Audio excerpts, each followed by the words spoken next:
Here's your word for the day from Calvary in Lake Havasu. Visit us on the web at calvaryaz.com. Good morning, Calvary. As we finish up Mark chapter 7 today, I've got a question for you concerning our mission statement. Now, you know, Calvary's mission statement is leading people to a life-changing relationship with Jesus Christ. If you're like me, sometimes that's hard and I'm not sure how to do it. And today's verses are going to give us a good example on what we can do. So let me read the passage and then we'll dive into this. He says, "Then he returned from the region of Tyre and went through Sidon to the Sea of Galilee, in the region of the Decapolis.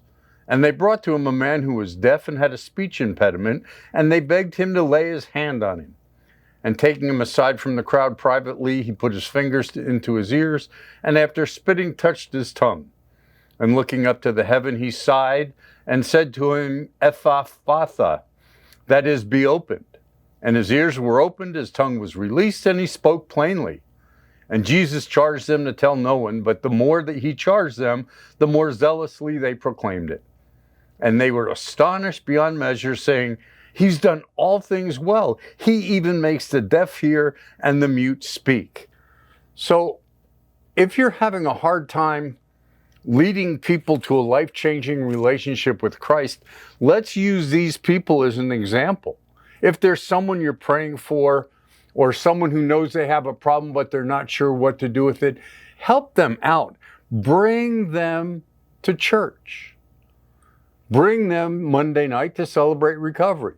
Let the Holy Spirit do the work. In our story, Jesus physically did the work. We don't have the luxury of having Jesus physically with us, but we have his helper. So bring them, okay? Jesus sighed in this story, and some of the people that I've read said his sigh was like, oh my, what's going on? And what is your unbelief?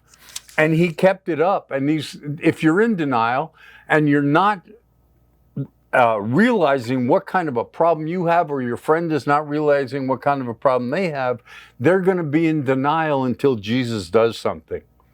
In our story, Jesus puts his fingers in the man's ear, spits on his finger and touches his tongue, and everything was healed.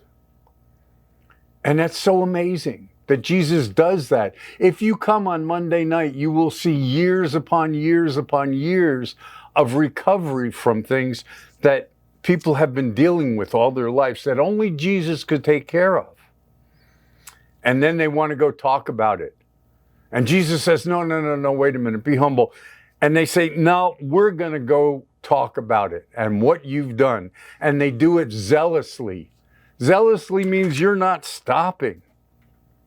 And then at the end, they're astonished and they say, he does all things well. He even makes the deaf hear and the mute speak.